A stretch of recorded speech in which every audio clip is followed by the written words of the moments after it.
Just wanted to go over a few things regarding the astrological significance of the sine wave, the winter months of January through February, Aries and Taurus, and how it relates to occult esoteric science, and the cycles of initiation as the primordial soul is individuated from the one and is then sent on a journey down into matter to overcome circumstances, trials, and errors that it may have picked up on its descent.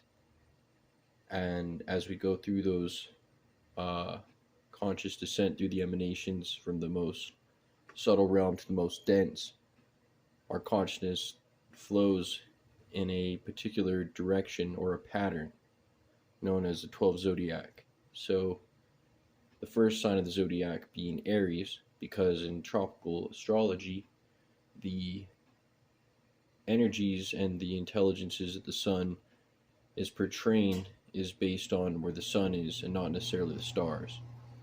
So hence March 21st is always where we receive the Aries energy, as well as 6 a.m. in the morning when the sun first comes up. So we have Aries, the ram, which is the cerebrum, which is in the body, but also seasonally the Lamb of God, which equals the higher mind, because the Lamb of God takes away the sins of the world, which is also the sins of the body. So not only does springtime create a magnificent renewal and resurrection of all of the latent forces that took place in the winter months of January and February, but also it is the mechanism within the human body, or the higher mind, that activates the same instruction. So Jesus and John the Baptist both are Aries in this case. Now, symbolically, why? Why is that? Because John the Baptist is in the wilderness, and he is a pioneer, and he is has a lot of exuberant energy. And when the Christ tells them to drop what they're doing, at the drop of a hat, they stop what they're doing and they get up and follow. And it's the symbolic nature of the soul that, when it comes to have a certain aspect of receptiveness or open-mindedness to follow the higher teachings and the higher promptings of the soul without questioning it or doubting it too much.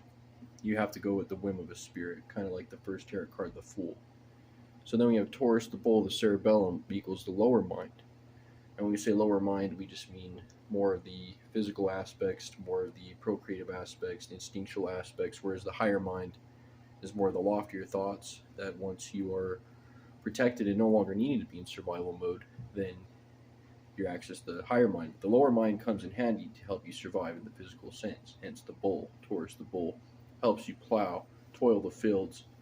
See, the sun sits at the right hand of the Father when the sun is in the sign of the springtime.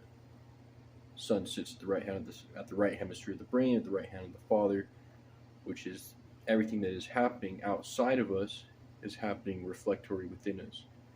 So we have Taurus the bull, which is the cerebellum. See, the words also carry the connotations of the energies that they're associated with, which is the lower mind. We have the sine wave, which starts out in Aries at 6 a.m. and goes up and then down. The middle line is the plane of inertia. So this middle line here is the plane of inertia, 6 a.m. Aries, starting here, lowering all the way to Pisces, the feet. This cycle of necessity is how not only our physical body reacts, but also our primordial existence inherits its unique individual self as it descends down from the spirit realm down into the physical realm. And man becomes merged with beast.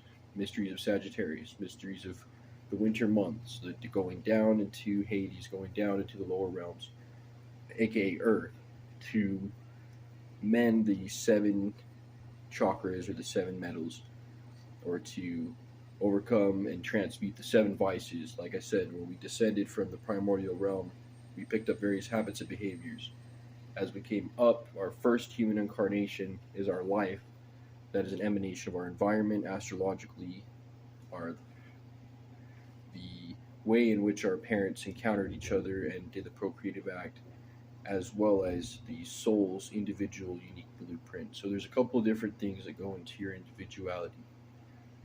But essentially, on an exterior level, we have January and February in the Northern Hemisphere. We have winter, cold, rain. This water is the baptism, or John the Baptist's baptism. It says, "First I come to baptize you with water," then the inner Christ says, "I'll come to baptize you with fire," because these inner archetypes are actually higher transcendental beings on higher levels of existence, but they permeate through symbolic reality.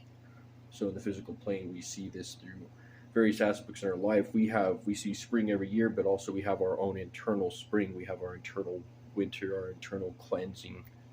Hence, all the allegories of gardening or agriculture can be related to us on a psychological level. So, cleansing of the lower impulses and the emotions. So the higher mind gives man dominion over the animal nature.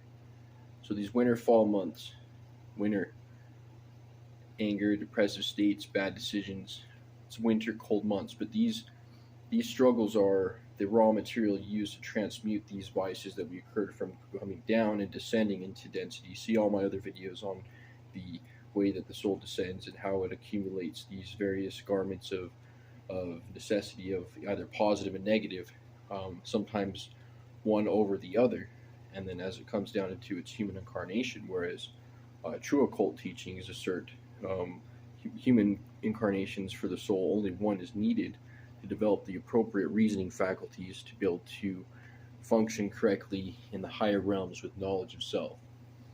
So there is a return to the Edenic, positive, blissful states of consciousness, as long as we follow this plan, the sine wave, and transmuting the lower to the higher, always evaporating, always progressing, eternal, progressive, immortal.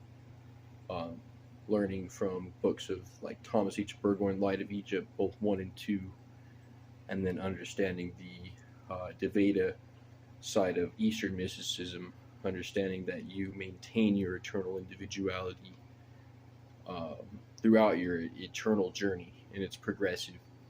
And the astral plane is more real than you can imagine, and there's higher realms out there. This realm right here that we're experiencing is the beast realm. It is the line here. Now this realm is being raised up ever so slightly, the quality of the physical realm. But this realm is only to prepare souls for the next dimension. Have the body of earth and water, baptized in earth and water, to transmute the spiritual atoms, transcend into the air and fire bodies, the higher, more subtle realms. Hence, this is just a probationary period.